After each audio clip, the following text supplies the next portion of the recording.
ഹൈറിച്ച് കുടുംബത്തെ തകർക്കുന്നവരെ കുറിച്ചുള്ള വീഡിയോയിൽ കഴിഞ്ഞ 2 വീഡിയോ നിങ്ങൾ കണ്ടിരിക്കും. മേഡത്തിന്റെ ഈ വീഡിയോ കൂടി കാണുക. നേരായ മാർഗത്തിൽ നമുക്കൊരു വരുമാനം ലഭിക്കാൻ അപ്പോൾ നിങ്ങൾക്ക് ഇത് എവിടുന്ന നിങ്ങളുടെ കമ്പനിയുടെ ബാലൻസ് ഷീറ്റിൽ ഇത്രയുള്ളതൊക്കെ സാധാരണ ജനത്തിനോട് ചോദിച്ചു കഴിഞ്ഞാൽ നമ്മളെന്താണ് ഉത്തരം പറയേണ്ടത്? ബാലൻസ് ഷീറ്റ് എന്താണെന്ന് അറിയണമെങ്കിൽ ആ രീതിയിലുള്ള പഠിപ്പുള്ളവരായിരിക്കണ്ടേ. അപ്പോൾ ഇവരിങ്ങനെയുള്ള രേഖകൾ വിടുമ്പോൾ സാധാരണക്കാരവർക്കും അത് ശരിയാണ് ഇത് ശരിയാണ്. അപ്പോൾ കേസ് പൊടിപ്പിക്കാനുള്ള ഭയങ്കരമായിട്ടുള്ള ഒരു പ്രഷറാണ് അവരുടെ ഭാഗത്തു നിന്ന് വരുന്നത്.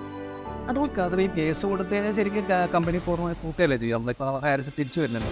കേസ് കൊടുത്തു കഴിഞ്ഞാൽ ഒരുപാട് കമ്പനികൾ അന്വേഷണം നേരിട്ടിട്ടുണ്ട്. ഈ ഒരു ചിലപ്പോൾ ഇൻഡസ്ട്രി എന്ന് പറഞ്ഞൊരു കമ്പനീനെ കുറിച്ച് നമ്മൾ കേട്ടിട്ടുണ്ട്. അതൊരു MLM കമ്പനിയായിട്ട് വന്നു 6 മാസത്തോളം അതിൻ്റെ MDയും മറ്റുള്ളവരകത്ത് കിടക്കുകയും പിന്നീട് അവർ പ്രൂവ് ചെയ്ത് തിരിച്ചു വന്ന് അവർ പഴയ പോലെ പോവുകയും ചെയ്തു. പക്ഷേ ഇതിനെയൊക്കെ എന്ന് വെച്ചാൽ ഇതുപോലെ 64ഓളം കമ്പനികളെ പൂട്ടിച്ച ചരിത്രം ഞങ്ങൾക്കുണ്ട്. ഞങ്ങൾ ഹൈറിച്ച് പൂട്ടിച്ചിരിക്കുമെന്ന് പറഞ്ഞത് ഒരു MLM കമ്പനിയിലെ പ്രമുഖനായിട്ടുള്ള താമരശ്ശേരിക്കാരനായിട്ടുള്ള ഒരു ബെനിസാറാണ്. കാരണം ഞാൻ വിളിക്കുന്ന അദ്ദേഹത്തിന് ഒരു റെസ്പെക്റ്റ് കൊടുത്തോണ്ട് അദ്ദേഹമാണ്. ഇനി പബ്ലിക്കായിട്ട് ഞങ്ങളെ വെല്ലുവിളിക്കാൻ മാത്രം ഞങ്ങൾ നിങ്ങളുടെ ഒരാൾക്കാരുടെ അടുത്തോട്ട് വരുന്നില്ല, നിങ്ങളുടെ ബിസിനസ്സിലേക്ക് ഞങ്ങൾ ഒരു പ്രശ്നമായിട്ട് വരുന്നില്ല, നിങ്ങളിൽ നിന്ന് നമ്മൾ ആരെ കൊണ്ടുപോകുന്നില്ല.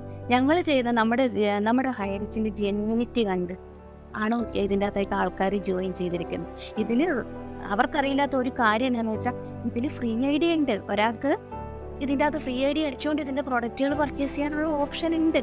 വർക്ക് ചെയ്തൊരു വരുമാനം ഒരു ഇൻസെൻറ്റീവ് മേടിക്കണം എന്നുള്ളവന് മാത്രം എന്ത് ചെയ്താൽ മതി, ഒരു എമൗണ്ട് കൊണ്ട് എൻ്റെ പ്രോഡക്റ്റ് പ്ലാൻ ആണെങ്കിൽ ഇപ്പോൾ ബേസിക് പ്ലാൻ പ്രോഡക്റ്റ് പ്ലാൻ അതിൽ ജോയിൻ ചെയ്യാം. ഇല്ലെങ്കിൽ ഇവരേറ്റവും കൂടുതൽ ഹൈലൈറ്റ് ചെയ്യുന്നത് ഞങ്ങളുടെ ഡിജിറ്റൽ കൂപ്പണെ കുറിച്ചിട്ടാണ്. ഡിജിറ്റൽ കൂപ്പൺ എന്ന് പറഞ്ഞൊരു അഡ്വാൻസ് വെഡിങ് കൂപ്പണാണ്. ആ കൂപ്പണെ കുറിച്ച് പരാമർശിച്ചുകൊണ്ടുള്ള കർണാടക ഹൈക്കോടതിയുടെ വിധിയൊക്കെ പുറത്തു വന്നത് കേസ് കൊടുക്കാൻ പറയുന്നുണ്ടെങ്കിൽ അവർ സാധാരണക്കാരെ കൊണ്ട് കേസ് കൊടുപ്പിക്കാനാണ് ശ്രമിക്കുന്നത്. FIR ഇടാൻ വേണ്ടി സമ്മർദ്ദം കൊടുക്കുകയാണ്. ഈ കേസ് എന്ന് പറയുന്നത് ഒരുപാട് മണി ചെയിൻ കമ്പനികൾ ഈ കേരളത്തിൽ വന്നു പോയിട്ടുണ്ട്. ഒരുപാട് പേരുടെ പണം നഷ്ടപ്പെട്ടിട്ടുണ്ട്. ഒരുപാട് പേര് അതിൻ്റെ പുറകെ കേസുമായിട്ട് പോയിട്ടുണ്ട്. പക്ഷെ ആർക്കും പൈസ തിരിച്ചു കിട്ടിയതായിട്ട് എനിക്ക് അറിവില്ല.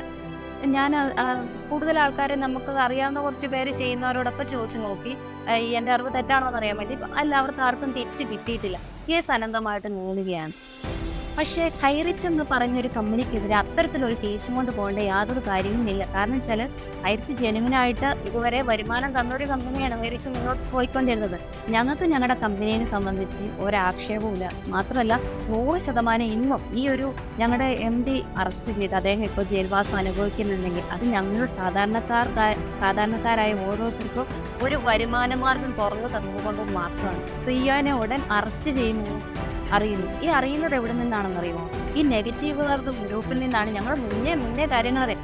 അപ്പോൾ എന്നിട്ട് ഇവർ ചോദിക്കുന്ന ചോദ്യം ഞങ്ങൾ പറഞ്ഞില്ലായിരുന്നോ? ശരിയാണ്. അപ്പോൾ എല്ലാവരും ചോദിക്കുന്നത് അവർ പറയുന്നത് പോലെയാണല്ലോ സംഭവിപ്പിക്കുകയാണ്. ഇത് പറയുക മാത്രമല്ല അത് പ്രവർത്തിപ്പിക്കുകയാണ്. അതായത് ഒരു കാര്യം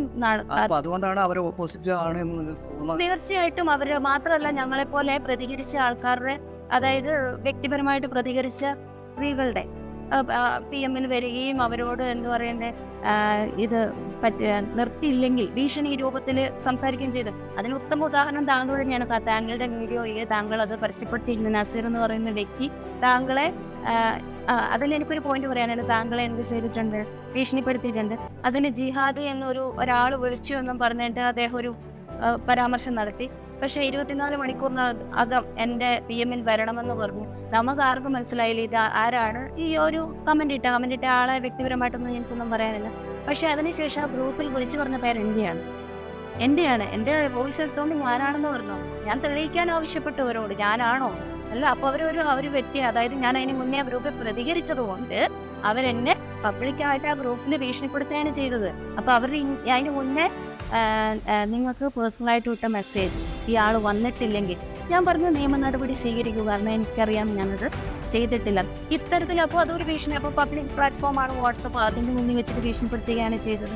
ഇത്തരത്തിൽ നമ്മൾ ഹൈറിച്ചിൻ്റെ ഒപ്പം നിൽക്കുന്നവരെ നമ്മൾ ഇവരെ ചോദ്യം ചെയ്യുന്നവരെ ഇവരെന്ത് ചെയ്യുന്നു? വ്യക്തിപരമായിട്ട് ഇമോഷണലി തീർച്ചയായിട്ടും അറിയിക്കണം. അതിൻ്റെ ഭാഗമായിട്ട് തന്നെയാണ് ഇത്രയും റിസ്ക് എടുത്ത് ഞാൻ ദൂരെ യാത്ര ചെയ്ത് ഈ സ്റ്റുഡിയോയിൽ ഇപ്പൊ ആയിരിക്കുന്നതിന്റെ കാരണം അതാണ്. എന്നെ ഭീഷണിപ്പെടുത്തുകയോ എൻ്റെ മേളിൽ എന്തെങ്കിലും ആരോപണങ്ങളോ അപകീർത്തിപ്പെടുത്തലോ ഒക്കെ ഇനി ഭാവിയിൽ ഉണ്ടാകാം എങ്ങനത് പ്രതീക്ഷിക്കുന്നുണ്ട്. കാരണം ഇവരുടെ ഈ ഗ്രൂപ്പ് ചെയ്തത് മുഴുവനും അങ്ങനത്തെ കാര്യങ്ങളാണ്. നിങ്ങൾക്ക് തന്നെ അറിയാം, മെൽബിൻ നമ്മുടെ വീഡിയോ ചെയ്യുന്ന മെൽബിൻ യൂട്യൂബറാണ്. അദ്ദേഹത്തിന്റെ വീഡിയോ അവർ കുറഞ്ഞ സമയങ്ങൾക്കുള്ളിൽ ഡിലീറ്റ് ചെയ്യിപ്പിച്ചു. അതിന്റെ വഴികൾ അവർ സ്വീകരിച്ചത് നമുക്കറിയാം. അപ്പൊ പലരും പങ്കുവെക്കുന്നില്ല. ഹൈറിച്ചിനൊപ്പം നിൽക്കുന്ന, ഹൈറിച്ചിന്റെ കാര്യങ്ങൾ പുറത്തേക്ക് കൊണ്ടുവരുന്ന പലരെയും വ്യക്തിപരമായിട്ട് ഇമോഷണലി അവർ ബ്ലാക്ക്മെയിൽ ചെയ്യുന്നു, ഭീഷണിപ്പെടുത്തുന്നു. എന്താണ് പർപ്പസ്? നിങ്ങൾ ഒരു ചോദ്യമാണ്, അവരോടുള്ള ചോദ്യമാണ്. നമ്മളെ സഹായിക്കാനാണ്, ഹൈറിച്ചിലെ സാധാരണക്കാരെ സഹായിക്കാനാണോ വന്നതെങ്കിൽ ഇവരെന്തിനാണ് ഈ ഹൈറിച്ചിന്റെ കാര്യങ്ങൾ പുറത്തേക്ക് എന്താ പറയുക എത്തിക്കുന്ന ആൾക്കാരെ ഭീഷണിപ്പെടുത്തുന്നത് എന്തിനാണ്? അപ്പം അറിയാൻ പാടില്ല, ഇവരറിയാൻ പാടില്ല എന്നുള്ളൊരു ഉദ്ദേശം അല്ലേ? അപ്പോൾ ഇവരുടെ ഉദ്ദേശം സദുദ്ദേശം അല്ല എന്നുള്ളത് ആ ഗ്രൂപ്പിനെ കുറിച്ച് ആ ഒരു ഇതിലെ നമുക്ക് മനസ്സിലാക്കാൻ സാധിക്കുള്ളൂ.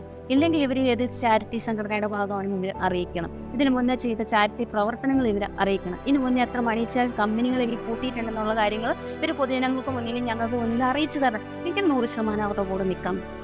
അതല്ലാതെ ഒരു എന്താ പറയണ്ടേ, കൊട്ടേഷൻ ടീം അംഗങ്ങൾ ചെയ്യുന്നത് പോലെ അതൊരു സംശയമാണ്, ആരോപണം തന്നെ ഒരു സംശയമാണ്. ഇത് ഏറ്റെടുത്തുകൊണ്ട് ഈ ഒരു ഹൈറിച്ച് എന്ന് പറയുന്ന ടോപ്പിക്ക് വെച്ചിട്ട് 2 യൂട്യൂബർമാർ, സ്വരൂപ് എന്ന് പറയുന്ന ഒരാളും ഡോക്ടർ ജോ എന്ന് വിളിക്കുന്ന ഒരാളും, ഇവർ 2 പേരും മാസങ്ങളായിട്ട് സത്യം പറഞ്ഞാൽ കണ്ടിന്യൂസ് ആയിട്ട് വീഡിയോകൾ ഇടുന്നു.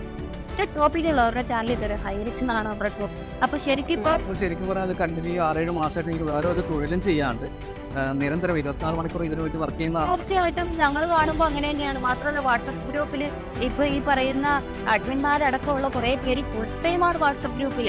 കാരണം എന്താണെന്ന് വെച്ചിട്ട് ഞങ്ങൾ ചർച്ച ചെയ്യുന്ന കാര്യങ്ങളാണ് ഇത്. കാരണം ഇവര് ഫുൾ ടൈം ഇരിക്കണം, ഇവര് വിദേശത്ത് ജോലി ചെയ്യേണ്ട, അവിടെ മണിക്കൂറിനല്ലേ ജോലി. നമ്മുടെ നാട്ടിലെ പോലെ പോയി വൈകുന്നേരം വരെ ജോലി ചെയ്ത് ആ ഒരു ദിവസത്തെ വേതനം അല്ലല്ലോ കിട്ടുന്നത്, കാരണം അവരിന്നല്ലേ ഇവർക്ക് കിട്ടുന്നത്. അപ്പൊ ഇവരുടെ വരുമാനം, അവരുടെ ജോലി എങ്ങനെ കണ്ടിന്യൂ ചെയ്ത് പോകാൻ സാധിക്കുന്നു അവർക്ക് വിദേശത്ത്? അവിടുത്തെ ചെലവ് എങ്ങനെ മെയിൻറ്റെയിൻ ചെയ്ത് പോകാൻ സാധിക്കും? അവരുടെ പേഴ്സണൽ ആയിട്ടുള്ള കാര്യങ്ങളിലേക്ക് കടന്നു കയറുകയാണെന്ന് വിചാരിക്കുന്നത് സാധാരണ കാര്യങ്ങൾക്ക് സംശയമാണ്. ഇവരെങ്ങനെ 24 hours ഈ ചാനൽ, അല്ലെങ്കിൽ രാവിലെ ഒരു 6 മണി തൊട്ട് രാത്രിയിൽ കിടക്കുന്നിടം വരെ ഏകദേശം ഒരു 11-12 മണി വരെ എങ്ങനെ ഇവർ ഇത്ര ആക്റ്റീവായിട്ട് ഈ ഗ്രൂപ്പിൽ ഇരിക്കുന്നു? തീർച്ചയായിട്ടും 24 മണിക്കൂർ അവരെല്ലാ ജോലിയും മാറ്റിവെച്ചുകൊണ്ട് ഈ 2 യൂട്യൂബർമാരും അതുപോലെ തന്നെ ഈ വിദേശ നമ്പർ ഈ ആൾക്കാരും ഇതിനെ നിരന്തരം ചെയ്യുന്നുണ്ടെങ്കിൽ നിങ്ങൾ പറഞ്ഞ പോലെ ഒരു കൊട്ടേഷൻ പോലെ ആയിരിക്കാം. അതെ, പക്ഷെ നമ്മൾ പ്രതികരിക്കുന്ന ഇപ്പം ഇവര് പറയുന്നത് നിങ്ങൾ ഹൈറിച്ചിൽ ഓരോ ആൾക്കാരെ PMലേക്ക് വന്നിട്ട് ഇവരെ ഭീഷണിപ്പെടുത്തുകയും മറ്റു കാര്യങ്ങളൊക്കെ ചെയ്യാം. അപ്പൊ ഇനി അടുത്തുള്ള ദിവസങ്ങളിൽ ഭീഷണിപ്പെടുത്തുന്ന ആൾക്കാരെ നമ്മൾ തീർച്ചയായിട്ടും ഇപ്പോ എനിക്കിപ്പോ ഭീഷണി എന്ന് പറയാൻ ഞാനതൊരു ഭീഷണിയായിട്ട് കണക്കാക്കുന്നില്ല. എന്നെ ഇതിന്റെ കൂട്ടത്തിൽ ചോദിക്കുന്നത്. അപ്പൊ ഇങ്ങനെയുള്ള ആൾക്കാരെ ഇപ്പം മേഡത്തിന് എന്തെങ്കിലും സംഭവിക്കുകയാണെങ്കിൽ തീർച്ചയായിട്ടും എനിക്ക് ഇവരെ, കാരണം അവർ പബ്ലിക്കായിട്ട് വിളിച്ച് പറഞ്ഞു, നിങ്ങൾക്ക് വിട്ട വോയിസിൽ അത് ഞാനാണെന്ന് അവരുടെ ഗ്രൂപ്പിൽ മെൻഷൻ ചെയ്ത് പറഞ്ഞിട്ടുണ്ട്. അപ്പം അതിൻ്റെ തെളിവുകളൊക്കെ ഉണ്ട്. അവർ വന്നിട്ടില്ലെങ്കിൽ ഞങ്ങളുടെ ടീം, എനിക്ക് ഒന്നും പറയാനില്ല എന്നുള്ള രീതിയിൽ. അതെന്താണ് ടീം? ഇദ്ദേഹം ഇതിൻ്റെ അകത്തുള്ള ഒരു പ്രധാനപ്പെട്ട അഡ്മിൻ എന്ന് പറയുന്നത് ഒരു റിയാദിലുള്ള ഒരു സംഘടനയിലെ എക്സിക്യൂട്ടീവ് മെമ്പറാണെന്നാണ് പറയുന്നത്. ഞാനിവിടെ എത്രയോ ഈ ഗ്രൂപ്പിനെ കുറിച്ച് വെളിപ്പെടുത്തിയത് എൻ്റെ പുറകിലുള്ള ഒരു ധൈര്യം എന്ന് പറഞ്ഞിട്ടുണ്ടെങ്കിൽ ഈ ഹൈറിച്ച് തിരിച്ചു വരണം എന്നുള്ള എൻ്റെ ഒരു ഇൻറ്റൻഷനാണ്. അത് നാളെ എനിക്ക് എന്തെങ്കിലും സംഭവിച്ചാൽ, എന്നെ ഏതെങ്കിലും രീതിയിൽ ഞാനൊരു സ്ത്രീയാണ്, അപകീർത്തിപ്പെടുത്തി കഴിഞ്ഞിട്ടുള്ള അതിൻ്റെ പിന്നിൽ ഇവർ തന്നെയാണെന്നുള്ളതിന് യാതൊരു സംശയമില്ല. ഇതിൻ്റെ അടുത്ത ഭാഗം അടുത്ത വീഡിയോയിൽ.